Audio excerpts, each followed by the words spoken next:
आगे बढ़ते हैं और एक अहम खबर आपकी। लंबे वक्त तक सत्ता की मलाई खाने वाले आजम खान की करतूतों पर एक के बाद एक पर्दा लगातार हटता जा रहा है। एजेंसीज के एक्शन से हड़कंप मचा हुआ है। महज कुछ ही दिन पहले आजम खान जबरदस्त आईटी रेड के निशाने पर थे। ताबड़तोड़ कार्रवाई हुई थी, सुनार तक घर बुलाने पड़े थे। आयकर विभाग ने कागजातों की पक्की बुनियाद तैयार और उसी बुनियाद के आधार पर आजम के खिलाफ एक बड़ा और मजबूत केस तैयार किया और सबूत इकट्ठा किए गए। हर सबूत जो आजम के खिलाफ इकट्ठा हो, हर सवाल जिसका जवाब आप तलाश रहे हैं, आज आपके सामने होने जा रहा है। लेकिन उसके पहले बताऊं आपको कि आईटी रेड में खुलासे क्या क्या हुए। सबसे बड़ा खुलासा यह कि अब आयकर विभाग के टीम की पूरी तरीके से शिकंजे में आजम खान आ चुके हैं। रेड में फाइल जो मिली उनकी जांच की गई। उनसे बड़ा खुलासा कि जौहर यूनिवर्सिटी के निर्माण में बड़ी तादाद में, बड़ी मात्रा में अनियमितताएं की गई। समाजवादी पार्टी सरकार के दौरान जौहर यूनिवर्सिटी को करोड़ों रुपए का फंड दिया गया। यूनिवर्सिटी बनाने में सरकारी धन का इस्तेमाल किया गया है। सरकार बदलने के बाद डोनेशन मिलनी बंद हो गई और उसके बाद जैसे ही काम सुस्त हुआ, चीजें खुलनी शुरू हो गई। लेकिन अभी तक जो प्राथमिक जानकारी है और डॉक्यूमेंटेशन आपको दिखा रहे हैं, वो कागजात जो कि ये गवाही दे रहे हैं कि जौहर यूनिवर्सिटी में क्या क्या अनियमितताएं हुई हैं, वो एक एक करके इस पूरे डॉक्यूमेंट में आपको हम दिखा रहे हैं और लगातार बताते भी जा रहे हैं। ऐसे कई सवाल हैं जो कि पूछे जा रहे हैं, जिनका जवाब तलाशना बेहद जरूरी है। जवाब जांच एजेंसीज दें, जवाब आजम खान दें, जवाब एकता कौशिक दें, जो कि मुंह बोली बेटी कही जाती है आजम खान की, और उन्हीं के ऊपर बताया जाता है कि जौहर यूनिवर्सिटी की एडमिनिस्ट्रेशन को संभालने का जिम्मा था। लेकिन टाइम्स नाउ नवभारत के पास इनकम टैक्स विभाग के ऐसे 10 बड़े सवाल हैं जिनका जवाब आजम खान दे नहीं सकते। वो सवाल कौन कौन से थे, अब जरा सिलसिलेवार तरीके से एक एक करके आप देखते जाइए। सवाल नंबर 1, आजम खान की जिससे मुश्किलें बढ़ने वाली। पहला सवाल कि सपा सरकार में जौहर ट्रस्ट को करोड़ों के डोनेशन मिले, लेकिन 2017 के बाद डोनेशन मिलना बंद क्यों हुआ अगर सब कुछ नियमों के मुताबिक हो रहा। सवाल नंबर 2 है कि क्या जौहर ट्रस्ट को आपके रुतबे और सरकारी पद पर होने की वजह से फंड मिलता था। यह सवाल आजम खान से पूछा गया। सवाल नंबर 3 ये कि डोनेशन देने वालों को बदले में क्या क्या मिलता था, या सिर्फ चंदे के तौर पर डोनेशन दी जाती थी, क्या चीजें यहीं तक सीमित थी। सवाल नंबर 4 ये कि 2021-2022 में जौहर ट्रस्ट को 4 करोड़ 96 लाख रुपए मिले, लेकिन रिटर्न फाइल नहीं किया गया। इसके पीछे की वजह क्या है।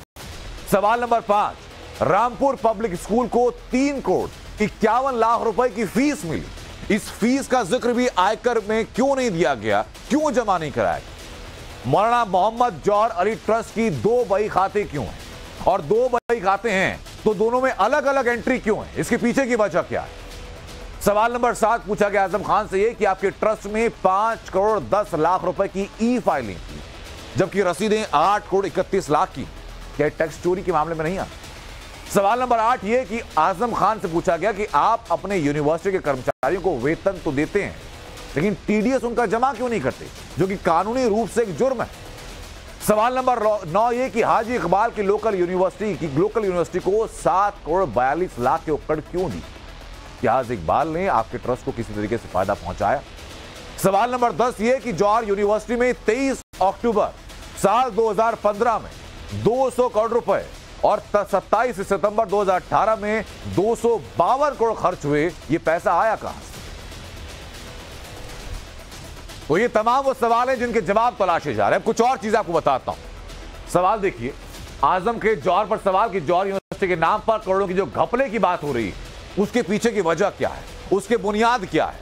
सबसे बड़ी बुनियाद यही कि 2017 में फंड मिलना अचानक से बंद क्यों हो गया। सवाल यही है कि 2017 तक फंड लगातार मिलता रहा, समाजवादी पार्टी की सरकार जब तक सूबे में रही फंड मिलता रहा, लेकिन 17 के बाद फंड मिलना बंद क्यों। सवाल यह भी कि क्या जौहर ट्रस्ट को आजम खान के रुतबे यानी आपके रुतबे और सरकारी पद पर होने की वजह से कोई फंड मिलता था। आजम खान पैरेलल मुख्यमंत्री कहे जाते थे समाजवादी पार्टी सरकार के दौरान, क्या यही वजह थी। सवाल यह भी कि डोनेशन देने वालों को बदले में क्या क्या दिया जाता था, यह महज चंदा उनको मिलता था। सवाल यह भी कि डोनेशन जो दे रहे थे लोग, उसका जिक्र क्यों नहीं किया जाता। सवाल यह भी कि साल 2021-2022 में जौहर ट्रस्ट को 4 करोड़ 96 लाख रुपए मिले, लेकिन रिटर्न फाइल क्यों नहीं किया गया। ये तमाम वो सवाल हैं जिनका जवाब तलाशा जा रहा है। आने शुरू हो चुके हैं। अब्बास हैदर इस मामले में क्या कह रहे हैं, अब जरा वो पूरा देश जानता है कि किस प्रकार से इनकम टैक्स, ईडी, सीबीआई जैसी केंद्रीय एजेंसियां भारतीय जनता पार्टी के इशारे पर उनके सहयोगी दलों की तरह कार्य कर रही हैं और विपक्ष के नेताओं को निशाना बना रही हैं। और इसमें सबसे ऊपर नाम आजम खान साहब का है, जिनकी सिर्फ ये गलती है कि उन्होंने गरीब बच्चों के लिए शैक्षणिक संस्थान खोले। प्रत्यक्ष को प्रमाण की आवश्यकता नहीं होती। आजम खान साहब न कभी झुके हैं न कभी झुकेंगे। निश्चित रूप से पूरा देश जानता है कि किस प्रकार से इनकम टैक्स, ईडी, सीबीआई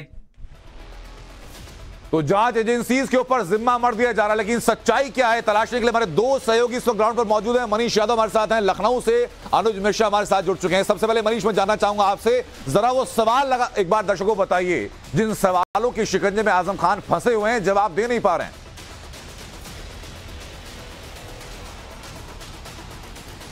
देखिए नंद, सार्वजनिक तौर पर आजम खान से जब सवाल किया जाता है तो बेचारा, असहाय, पीड़ित बन जाते हैं आजम खान। लेकिन इनकम टैक्स के पास जो जानकारी मिली है, जो दस्तावेज हैं, उसमें सवाल चंदे से रिलेटेड है।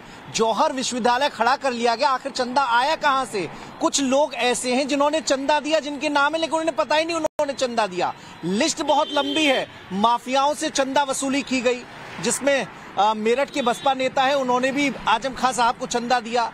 मुख्तार और अतीक का चंदा भी हो सकता है, इसकी जांच भी की जा रही है। एजेंसियां सक्रिय हैं, उसकी पड़ताल भी कर रहे हैं, क्योंकि समाजवादी शासन के दौरान आजम खान की तूती बोला करती थी। जितने माइनॉरिटी तबके के अपराधी हुआ करते थे, उन्हें अगर संरक्षण मिलता था तो आजम उसकी कड़ी हुआ करते थे। तो एक जांच का सवाल यह भी है, क्या इसमें जो काली कमाई है वो भी खपाई गई? सरकारी जमीनों से जुड़े तमाम ऐसे सवाल हैं जिसके जवाब आजम खान से करीब 5 साल से पूछे जा रहे हैं, लेकिन उसका कोई अता पता आजम खान को नहीं है। वो देना नहीं चाहते उन सवालों के जवाब। तो ऐसे में मुश्किलों के सिकंजे में आजम खान इस समय फंस गए हैं। समाजवादी पार्टी भी एक बीच का रास्ता निकालते हुए प्रवक्ताओं की फौज उतार दी है जो उनका बचाव कर रहे हैं, लेकिन पार्टी के आला कमान स्तर पर आजम खान से एक जो नजदीकी पहले हुआ करती थी, वो नजदीकी नदारत है। न तो सपा मुखिया अखिलेश यादव खुलकर आजम खान के पक्ष में बोलते नजर आ रहे, क्योंकि उन्हें भी पता है कि जौहर विश्वविद्यालय में किस तरह के कांड आजम खान ने किए हैं। और एक सामान्य सी बात मनीष ये है कि ईडी की कार्रवाई, इनकम टैक्स की कार्रवाई, तमाम एजेंसीज की कार्रवाई को लेकर के जितने सवाल उठाए जा रहे हैं कि ये दुर्भावनापूर्ण कार्रवाई है, कम से कम डॉक्यूमेंट झूठ नहीं बोले। मेरे से अनुज लगातार बने। अनुज, आपके पास लौटूं उससे पहले एक बड़ी खबर है कि आईटी रेड और संपत्तियों को लेकर खुलासे के बाद समाजवादी पार्टी नेता आजम खान की मुश्किलें अभी थमी नहीं, मुश्किलें एक एक करके बढ़ती जा रही। जौहर यूनिवर्सिटी केस में आजम खान फंसे हुए हैं और मुश्किलें और बढ़ सकती हैं। अब एनफोर्समेंट डायरेक्टरेट यानी प्रवर्तन निदेशालय का शिकंजा भी कसा जा सकता है और जल्द ही ईडी इस मामले में जांच शुरू कर सकती है। अनुज, जरा बताइए दर्शकों को कि वो कौन से पहलू हैं कि इनकम टैक्स के बाद अब ईडी भी इस केस में इन्वॉल्व होने की संभावनाएं हैं।